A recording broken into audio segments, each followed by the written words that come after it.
Okay, let's get into it. We're taking a look today at cosmetic quick fixes, specifically this product called the Men Pen that's been getting tons of buzz online. They market it really aggressively, like this all-in-one grooming miracle. Says it fills in patchy beards, eyebrows, even hairlines, and claims to be waterproof, sweatproof, the whole deal. Yeah, it's a classic case of strong branding, isn't it? The slogan is basically patchy to packed in seconds. Yeah. So for you listening, our mission here is more than just a product review. It's about dissecting that convenience factor they push so hard.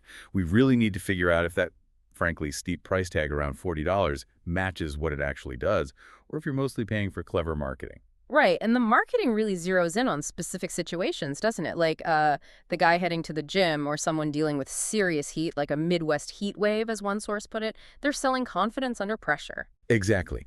And what's interesting, or maybe revealing, is how simple the actual product is when you look closer. The formulation analysis, it's pretty straightforward. Mostly waxes, and these highly concentrated pigments designed to stick. Okay, so just wax and color. Basically, yeah. Yeah. Which brings us to the crucial point. This thing is purely a color and volume enhancer. That's it. So if you're buying it hoping for some kind of magic serum or hair growth agent, well, you're going to be disappointed. It's just camouflage. Camouflage, okay. But if it's just fancy wax and pigment tack, Right. essentially a souped-up eyebrow pencil, Yeah. why the $40? Is it just the marketing making people pay that much? Seems like a lot. Well, that's where the performance claims come in, and where we see this real split in what users are saying. It's about performance under certain conditions. Let's look at the positive side first, the pros. Some users absolutely love it, often guys with, say, sparser or finer facial hair.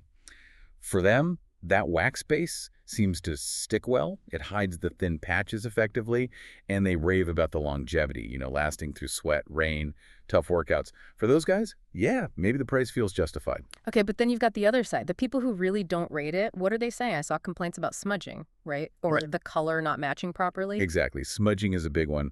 Also, people saying the wax dries out too fast or looks chunky, not natural. So why the difference? Why does it work for some and not others? It really seems to come down to the formulation interacting with hair type and application technique. If someone has naturally very dark or coarse hair, for instance, and they try to fill large gaps by applying it really heavily, well, that pigment ends up just sitting on the skin and hair unevenly. Ah, okay, so it looks artificial then. Yeah, potentially. And those thicker deposits, that's likely what leads to the smudging when it gets rubbed.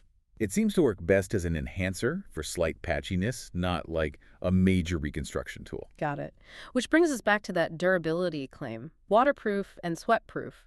It handles sweat because of the wax base you said. But waterproof seems conditional. It doesn't mean smudge-proof. Precisely. That's the key distinction. It resists moisture, like sweat or rain. Yeah. But look at the complaints. If you rub or touch your face hard, the pigment can come off. Right. It's definitely not tattoo-level durability like some might hope. Right. It handles the elements, but not so much physical contact. Exactly. Handles moisture, not friction. Okay, so let's zoom out, the bigger picture here. What is the Men Pen, really? Well, I'd call it a bridge product. It's a temporary camouflage, Yeah. super useful for, say, a quick touch-up before heading out or maybe prepping for photos, an event, anywhere you want that immediate aesthetic boost. But it's a filler. It's absolutely not replacing serious grooming routines or, actual clinical solutions for hair growth. Right, so the takeaway seems to be manage your expectations. Know what that $40 is actually buying you. Exactly. You're buying temporary convenience, temporary aesthetics. It's a potentially solid option for that temporary fill, yeah. But you have to weigh that cost, $40 for something that handles sweat. But not, say, accidentally scratching your beard or brow. You need to be aware of it. So for you listening, what does this all mean? You understand now it's pigment camouflage, not biological growth.